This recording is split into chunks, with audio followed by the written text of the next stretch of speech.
See how we're looking.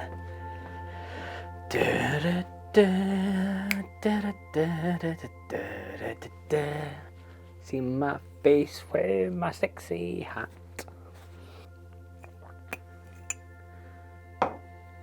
Let's kick this off with something a bit decent.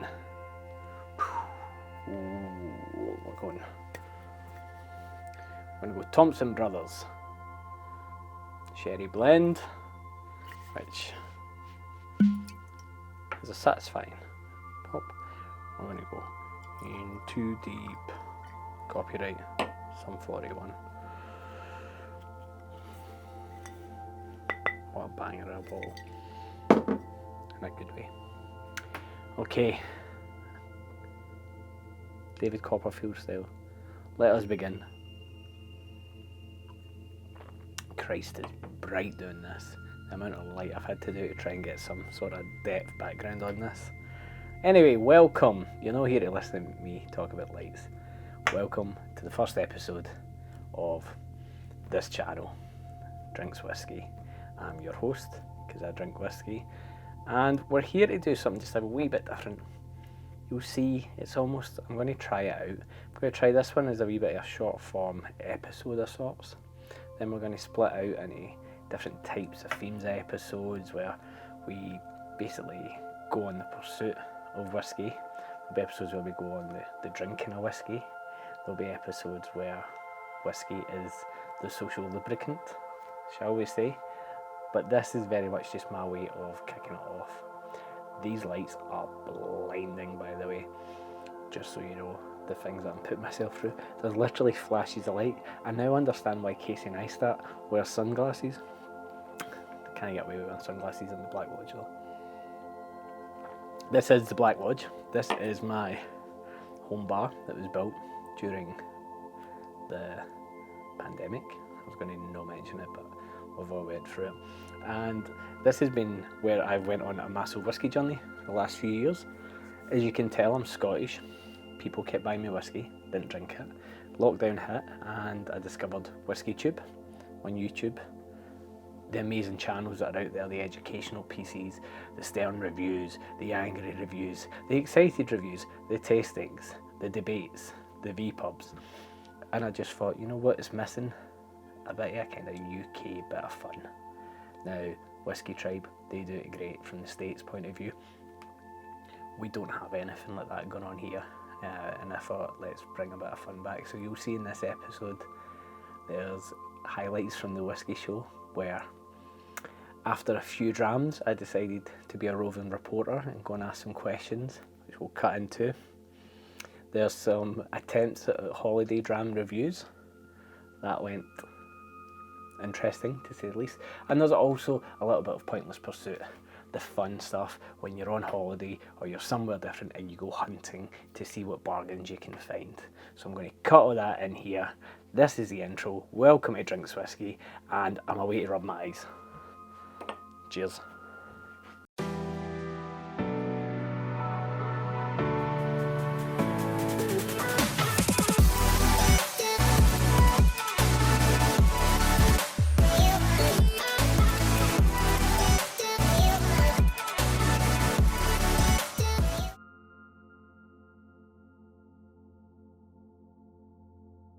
I'm standing on the beach in Cos.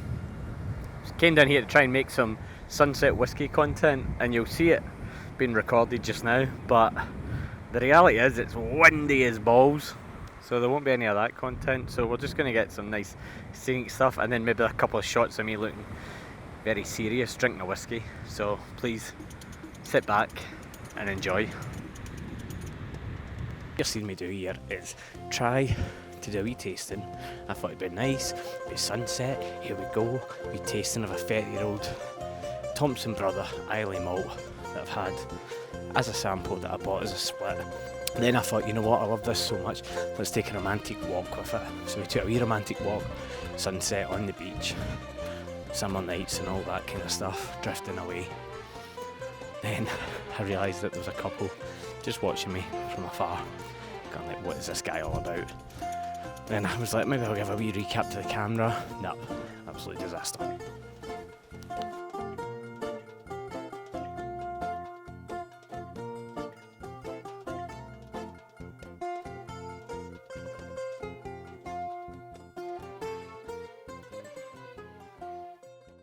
And moving on to pointless pursuits, the hunt for bottles and the hope that you'll find something you like. Now we're kicking this one off, this kind of section, with Gatwick Airport at the beginning of October. So we had the Bowmores there that people were snapping up when they first came out. They've redid the boxes, I think this is batch 2.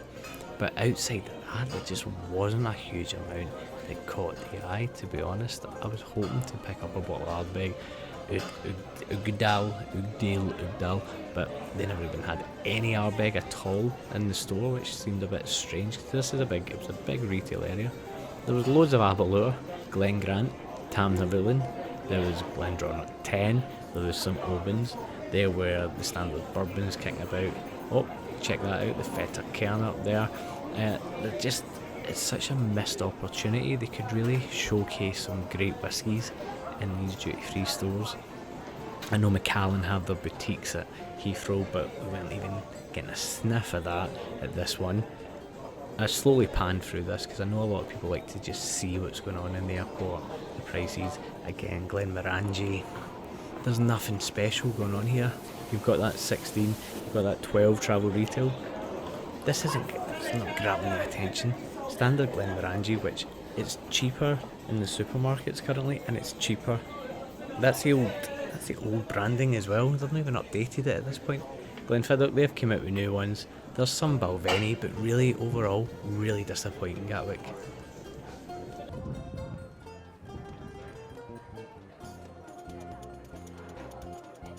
Let's see what we got. Glen Allocate, 95, 85, 78, 93. Pricey. Lagavulin 16 at a cheap 110. €110. Hibiki 300. Brutal. See Oban. Oban is at 82.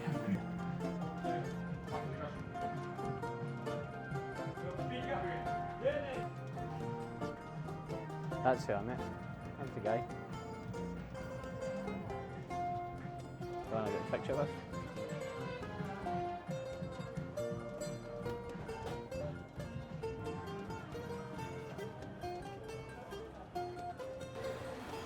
Right. Now we are at the supermarket. It's outside Cosstown. I'm not sure exactly where this is. Lambay Beach, maybe. We're going to go in here and see what we can find.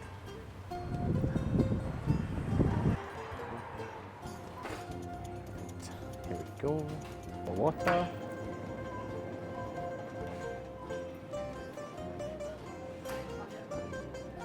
Lager 60.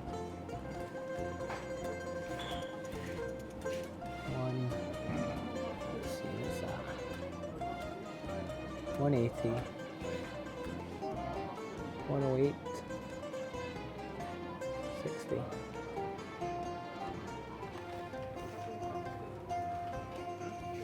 Gotta get this. I think we'll come back tomorrow for the Balvenie.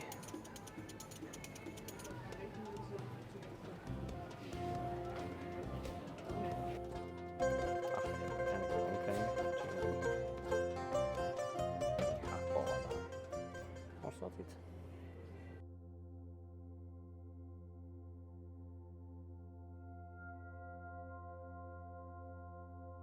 We're going to start over here. What's your best whiskey? Yamazaki Sakuriwaki Peated. Peated Malt 2022. That's the one. Is that the one that you should 100% buy at auction? I think underpriced. Get it while you can. First. Hello. Favourite whiskey? Mine was the Chichibu London edition last year, 2021. Not 2022. No, prefer the 2021. Why? Because it tasted lovely and peated, but it wasn't peated. It was the cask that was peated, and I thought that was really interesting. Interestingly, I thought the 2022 Chichibu was better, but I would say my favourite that stands out is probably the Bimber Tower Hill. The malt of the entire show was the Bimber Tower Hill. I really, really enjoyed it. It's the one that jumps out to me.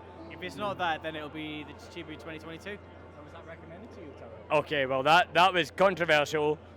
We're going to Tomatin. Tomatin was the good guys. Very busy at Tomatin, very busy. Here we go, we're at Tomatin. We can't get in. Too busy. Where will we go next? Best whiskey of the show that it's not yours. Because that's a very good question, because I've not tried many apart from mine, because I've not been out from the show, out from my stand. But I'm going to go with a pick for Glenturret 30. Glenturret. Have some of that. Flood damage or not? What's that? The flood damage Glenturret or not? You know, it's. You've put me on the spot, but I'm trying to think if there's anything else I would be gambling for. Well, let's put it this way. Mid-tier, good choice whiskey. In price. Aye, like, we're talking like bottle, 80 quid, 90 quid. Ben Romack. Ben Romack, age? It doesn't matter. Doesn't matter. Just Ben Romack. I love what they're doing. Kilhoman. Where the Kilhoman's here? Yeah. Fucking run. We're not getting any. We need drums. We need the drums. We're going. You take it. Run through the whiskey show. It's exciting. Oh, there we go. There's Kilcoman. There's the farm. Oh, big queue. Do we go Balblair? Do we switch? No, right. We don't do Balblair. Best whiskey of the show for you? Probably got to be the Rosebank 31. Solid choice. Why? It's just that soft, underspoken lowland style. It's fantastic. It's a beautiful dram. It's everything we thought we'd love about Rosebank back, and if what they do in the future even slightly becomes close to what they did, it's going to be an amazing new distillery. Best surprise? Best surprise? The Girvin 54. You're going deep cuts here, though. You're going deep cuts. For the average. I'm lucky. I'm lucky. I'm not the average drinker, so I'm Let's blessed go. in that Let's go. respect. Let's go. You walk into a bar. Somebody hits you with something. You're not usually into whiskey. So do you Best know what? deep I cut. really tried by the. It was the Glenfarclas cocktails. It was the apple pie cocktail. There you It go. was what you want. It was all the Glenfarclas spirit, but it just had that. It was like an apple pie. But I've also got to add is that the Whistle Pig 15 was amazing. We had that, and it was fucking shit hot. George, Yeah. question for you. Here we go. Best whiskey you've had here that's not yours? I was very lucky to have the 53-year-old Glenfarclas. See, everybody keeps pulling these things out their arse, and it's killing us. This doesn't bring it to the masses, but that is a phenomenal choice. Give me three notes. What did you get out of the 53-year-old Glenfarclas? I was amazed how fresh it was. For 53-year-old, it was very fresh, grassy notes, very nice. It was good. I was surprised. Was one Okay. of the notes toilet paper if you put it out your arse? I've got it like at that stage, honestly, A little bit cobwebs. But outside of that, What's the best whiskey you've tried today? honestly, for me, I've had a few that have been really like just nice eye openers. Whistle Pig 15-year-old dry. Yeah. Rye's normally too spicy. It was beautiful. We had the Glenallachie 18. Glenallachie 18. Yeah. Quality is quality. Yeah, you can't go wrong. You're not gonna go wrong. Well, what about one you've gone and you've been like, I'm not sure I'm going to like this, and then... Go for it. Just chuck it in there. Cool comments, Anu. And we're here at the Whisky Show. Right, big question. Sure.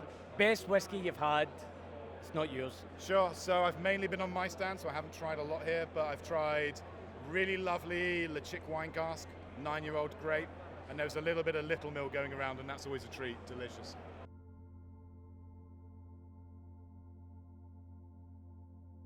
Best dram of the show for you guys first. Is Paul John. Okay. That's right, it's a fucking... Hear me out. That's my point. PX Upper Falls.